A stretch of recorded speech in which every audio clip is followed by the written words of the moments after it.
La liberación total de Crimea comenzó a tomar forma no por una invasión terrestre inmediata, sino por una serie de golpes directos contra las líneas logísticas de Rusia. Este miércoles 6 de mayo de 2026, Ucrania empezó a atacar transbordadores, barcos de desembarco, arsenales, depósitos y rutas que mantenían abastecidas a las tropas rusas, entre el estrecho de Kerch, Sebastopol y el corredor terrestre ocupado en el sur de Ucrania. El mensaje es simple. Antes de intentar recuperar el territorio, Kiev quiere dejar a Crimea aislada, asfixiada y demasiado costosa para que Putin la mantenga. Ya te voy a contar todo eso, pero ahora vas a querer estar suscrito al canal para seguir bien informado, información en tiempo real, con la mejor calidad periodística que hayas visto, en el estándar de credibilidad de Milson Alves. El punto central ahora es que Ucrania no está atacando solo por venganza. Está llevando a cabo una operación de desgaste contra todo lo que le permite a Rusia continuar en Crimea. En la noche del 5 al 6 de abril de 2026, unidades de la inteligencia militar ucraniana afirmaron haber usado drones para desactivar la balsa ferroviaria Slavyansk, descrita por Kiev como la última balsa ferroviaria aún en operación en el estrecho de Kerch para apoyar a las fuerzas rusas en la península. Esa embarcación era utilizada para transportar equipos, combustible y carga militar para la ocupación. Sin ella, Rusia dependería más del puente de Crimea y de rutas terrestres más expuestas a los drones ucranianos. Días después, la presión aumentó en Sebastopol. El 19 de abril, Ucrania afirmó haber dejado fuera de combate a dos grandes buques de desembarco de la flota rusa del Mar Negro, el Yamal y el Nikolai Filchenkov.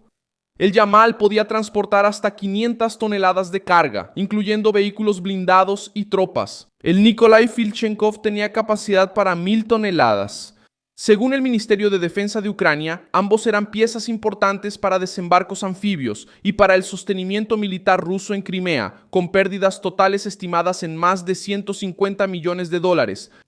Es ahí donde la liberación total de Crimea deja de ser solo un discurso político y empieza a aparecer una campaña militar por etapas. Ucrania está atacando lo que Rusia necesita para quedarse: transporte, municiones, combustible, barcos, balsas, centros de mando, defensa aérea y depósitos. El objetivo no es solo causar daño. Es transformar a cada soldado ruso en la península en alguien cada vez más alejado del refuerzo, del reabastecimiento y de una huida segura. Hasta ahora, en los ataques más recientes contra Slavyansk, Yamal y Nikolai Filchenkov, no hay un número público confiable de muertos confirmado por fuentes independientes. El impacto principal anunciado fue logístico y militar. Embarcaciones desactivadas, capacidad de transporte reducida y presión creciente sobre el puente de Crimea. Esa información es importante porque muestra el tipo de guerra que Kiev eligió en este momento. No se trata de anunciar una entrada inmediata de tropas en la península, sino de debilitar la ocupación desde dentro, hasta que la presencia rusa se vuelva pesada, vulnerable y difícil de sostener. Crimea es el punto más sensible de la guerra, porque fue ahí donde Putin construyó una de las mayores vitrinas de poder de la Rusia moderna. La península fue anexada ilegalmente en 2014 después de que fuerzas rusas tomaron edificios, comunicaciones y puntos estratégicos en medio del caos político en Kiev. Desde entonces, Moscú ha tratado la región como base militar, símbolo nacional y plataforma para controlar el Mar Negro. Sebastopol, sede de la flota del Mar Negro, se convirtió en el centro de operaciones rusas contra Ucrania desde la invasión a gran escala de 2022. Por eso, la ofensiva ucraniana contra Crimea tiene un peso mayor que los ataques aislados. Cuando Kiev ataca barcos en Sebastopol, transbordadores en Kerch y depósitos a lo largo de las rutas ocupadas, está apuntando a la idea de que Crimea es intocable. Putin tomó la península para proyectar fuerza en el Mar Negro. Ahora, Ucrania intenta mostrar que ese mismo territorio puede convertirse en una trampa logística para el Kremlin. El puente de Crimea aparece como el próximo gran punto de presión. La estructura conecta la Rusia continental con la península por el estrecho de Kerch y siempre ha tenido valor militar y simbólico. Ayuda a Moscú a mover combustible, armas, municiones y tropas. Si los transbordadores son destruidos o desactivados, el puente se vuelve aún más importante. Y cuanto más importante se vuelve, más se convierte en un objetivo. El general estadounidense retirado, el comandante del ejército de los Estados Unidos, Ben afirmó recientemente que Crimea sigue siendo el terreno decisivo de la guerra y que el puente de Crimea acabará cayendo si Ucrania logra aislar la península. El cálculo ucraniano es duro, pero claro. Primero, impedir que Rusia use libremente Sebastopol. Después, reducir la defensa aérea rusa en la península. Luego, cortar transbordadores, barcos y corredores. Por último, presionar el puente de Kerch y obligar a Moscú a abastecer Crimea por rutas más largas, más caras y más vulnerables en el sur ocupado de Ucrania. Esa secuencia no garantiza una liberación inmediata, pero crea las condiciones para que la presencia rusa empiece a perder estabilidad. En abril, el propio Ministerio de Defensa de Ucrania presentó la campaña de ataques profundos como parte de un esfuerzo mayor.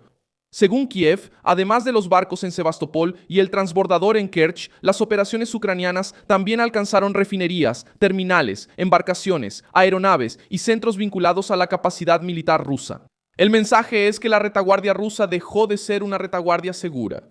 La guerra empezó a alcanzar estructuras que antes Moscú consideraba protegidas por la distancia. El momento también favorece a Kiev debido al desgaste ruso en el frente. En febrero de 2026, las fuerzas ucranianas recuperaron más territorio del que perdieron en las 2 últimas semanas del mes, algo que no ocurría desde la contraofensiva de 2023, según el análisis citado por el Kiev Post, basado en el Instituto para el Estudio de la Guerra. Después de meses de presión enemiga, Ucrania volvió a tener un saldo territorial positivo en algunos periodos. Al mismo tiempo, Rusia enfrenta dificultades para reponer sus pérdidas. Al Jazeera informó que Moscú no logró reemplazar todas las pérdidas desde diciembre y que el ritmo de reclutamiento en el primer trimestre de 2026 estuvo por debajo del promedio necesario para alcanzar la meta anual anunciada. Esa debilidad de personal pesa directamente sobre Crimea. Una ocupación aislada con menos barcos, menos transbordadores, menos defensa aérea y menos reposición de personal se vuelve más difícil de mantener. En el ámbito político, Ucrania también ganó respiro. La Unión Europea llegó a un acuerdo para desbloquear un préstamo urgente de 90.000 millones de euros para Kiev, después de que Hungría retiró el veto. La medida se produjo después de la reanudación del flujo de petróleo ruso hacia Hungría y Eslovaquia a través del oleoducto Druzhba, y Volodymyr Zelensky la consideró como una señal correcta en el momento actual. Ese dinero ayuda a Kiev a sostener la defensa, el suministro de munición, la industria militar y la resistencia en una guerra larga. Ese refuerzo financiero es decisivo porque la liberación de Crimea no depende solo del valor. Depende de drones, misiles, inteligencia, producción industrial, defensa aérea, munición y la capacidad de atacar de forma repetida. Una operación contra la península exige paciencia y presión constante.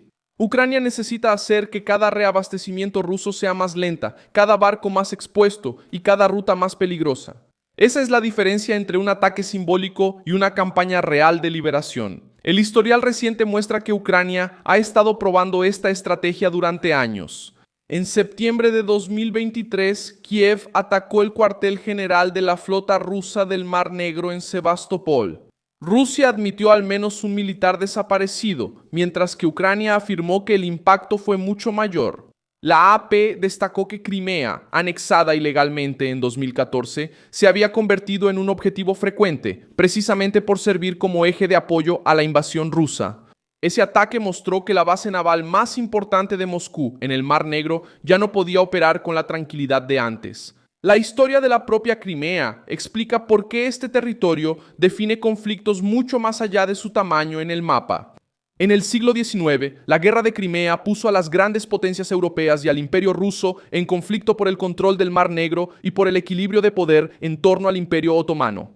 Hoy Kiev intenta repetir esa lógica de otra manera, no con una guerra imperial antigua, sino con drones, misiles y ataques logísticos contra una ocupación moderna. Otras naciones también demuestran que los territorios ocupados o aislados pueden caer cuando sus líneas de suministro son cortadas. En campañas militares a lo largo de la historia, islas, penínsulas y enclaves quedaron vulnerables cuando perdieron puertos, puentes, ferrocarriles y ruinas. Crimea encaja en esa lógica, porque depende de una conexión externa para mantener tropas, combustible, defensa aérea y munición. Si Rusia pierde la capacidad de mover carga por Kerch, si Sebastopol queda bajo amenaza constante y si el corredor terrestre se convierte en un objetivo diario de drones, el control ruso pasa a existir más en el discurso que en la seguridad real. Ahora, lo que viene a continuación es una fase de presión continua. Ucrania debe mantener ataques contra balsas, barcos, radares, sistemas de defensa aérea, depósitos y rutas de combustible. También puede aumentar la presión sobre el puente de Crimea, aunque una nueva ofensiva terrestre aún no aparezca en el horizonte inmediato. El objetivo probable es simple: dejar a Rusia con pocas opciones malas. O Moscú concentra más defensas en la península y debilita otros frentes, o acepta que Crimea quede cada vez más expuesta. Para Putin, el problema es que Crimea no es solo un territorio ocupado, se ha convertido en un símbolo personal de poder. Perder la seguridad de la península sería admitir que la mayor conquista geopolítica rusa desde 2014 puede ser revertida. Y para Zelensky, Crimea sigue siendo una parte esencial de la soberanía ucraniana. Cada balsa alcanzada, cada barco detenido y cada depósito destruido afecta la imagen de control que Moscú intentó vender durante más de una década. Yo soy Milson Alves News y mi propósito es mantenerte bien informado con la verdad todos los días. Los enlaces de las noticias están en la descripción del video. Deja tu like en este video, suscríbete al canal y al final échale un vistazo a los comentarios para que estés aún más involucrado con la comunidad de Milson Alves.